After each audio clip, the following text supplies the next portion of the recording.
Hello everyone and welcome to the first video of Minxcember. So in this video I'm going to go over my 12 cars of Christmas. So these cars are from Sims or whatever. They're from racing games and they are cars which have left an impact on me. So without further ado, let's go on with it. Number 12. The Corvette DP from iRacing. I never knew this car existed till Team AOR ran it at iRacing's 12 Hours of Sabering in 2017. That was the first time I watched them in an endurance event, and I remember it fondly. I fell in love with the car immediately and spent hours trying to find an R-Factor mod with it. I found one, and eventually my channel border had the DP on it. When I got into iRacing, the DP was at the very top of my wish list. Now, unfortunately, the DP is aged poorly and no one really drives it anymore. And personally, I don't drive it officially because I'm not even faster than the fastest GTEs in it. You have to be a really good driver to drive this officially. I had hoped to drive it at 6 hours with the Glen and maybe next year's Daytona 24, but that seems unlikely. I may suck at it, but its influence back in 2017 cannot be ignored. Hopefully iRacing gives this car a series of its own when DPI comes in. Whenever that happens, hopefully soon. Number 11.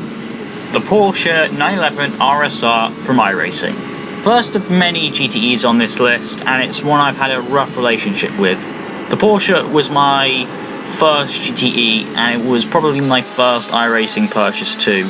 I loved it at the start, but as time went on, the car snapped more and more in races, and that's probably not the car's fault, probably mine, but when I got the other GTEs, the Porsche was left in the dust.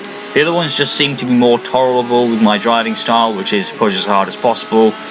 However, I have started to drive it a bit recently, and maybe for next season I'll think about racing it in IMSA. And with that sound, you bet I want to drive it more.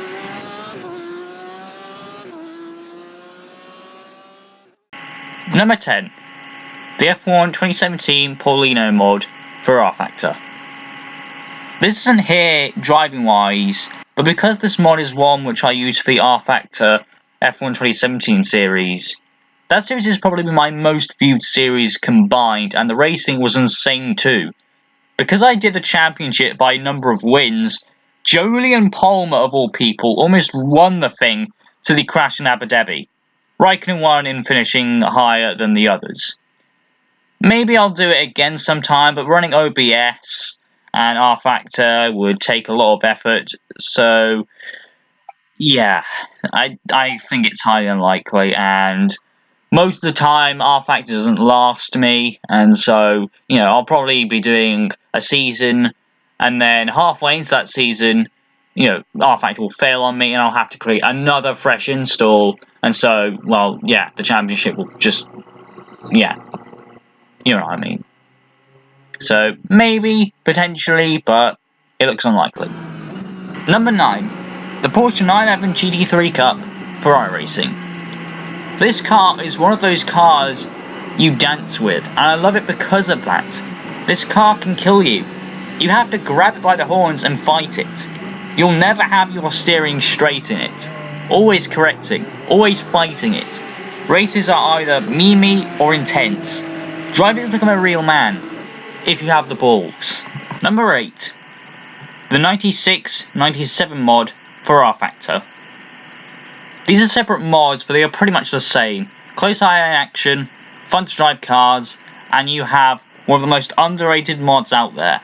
Just be sure to drive the 96 Ferrari, because 96 Ferrari is best looking out of all the cars in both these mods. Fight me. Number 7. The Aston Martin DBR9 for iRacing. Me and my Discord boys raced this in Jimmy Broadbent's 22 Hours of Zolder, and practicing in it was a ton of fun. The V12 sounds brilliant, and so long as your anti-roll bar is hard at the front and soft at the rear, it's a joy to drive. In the race we didn't do that well, but I'm happy to say we got our trash car to the end at the end of the day. Because it isn't just racing in this car for possibly the only time ever. It's giving people with mental health issues like me a chance at healing. And to me, that made the 3+ hours stint I did worth it. And hey, At least Angry Khan survived despite me giving Jimmer away with a pit lane and then crunching into the garage. Yes, it's out there. Yes, do not go and find it. Please. Number 6. The Mercedes AMG GT3 iRacing. The AMG was the car we raced in the third attempt at the 6 hours at the Glen. I wasn't even doing it until a bit till it started, then hastily got our team together. We finished P3, seconds off of a PRL team. For my team to nearly be a PRL team was incredible. Just shows what 2 AOR community members and 1 guy from GRG can do. More so Crop.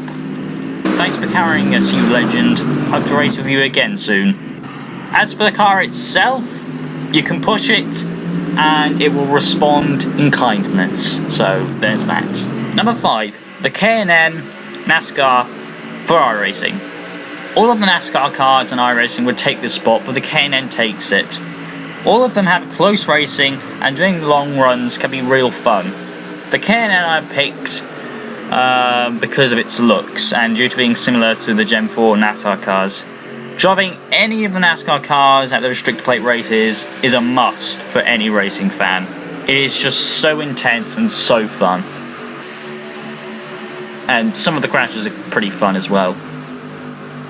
Despite it being extremely frustrating when someone completely ignores you there and, well, just hits you off. Number 4. The Ferrari 488 GT3 and GTE for iRacing. The 488 is probably the go-to car for both GT3 and GTE. It is easy to drive and easy to drive fast. This was the car I was going to race in the AOR GTE League, so you can tell I can trust this car well. So that's why it's here. Number 3. The BMW M8 GTE for iRacing. Ah yes, the long, wide, thick boy.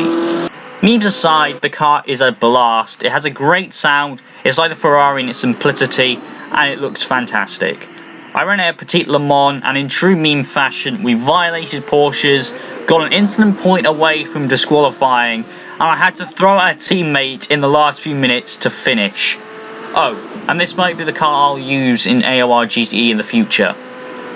If only they brought the Aston Martin Vantage to iRacing. I'd drive that. Absolutely. Number 2. The Ferrari SF70 for F1 2017 and Assetto Corsa. This car is the first car I used in league racing. It represents a time in my life where I had major highs and major lows. Before I raced in it, I already saw this as one of my favourite Ferraris, but now it has become more than that. It is one of my favourite cars in general. It holds a very special place in my heart, and maybe, a few years down the line, I'll look back on this and say this was a truly special car. Number 1. The Dilara IR18 for iRacing. This car is incredible and is the car I have most fun racing on iRacing in. It looks great with its angular body, and whilst road racing excluding Laguna Seca is meh, ovals is where it shines. Race it at Michigan or any speedway and you have one of the most nerve-wracking sim racing experiences you'll ever have. One touch and you're done. It's such an incredible experience. My favourite sim car changes each day it seems, but for now it's the IR18, and with good reason. So there you have it. Those are my 12 cars of Christmas. Comment down your choices, your favourite cars. And until next Minxcember episode, whatever it's called, I don't know. Goodbye.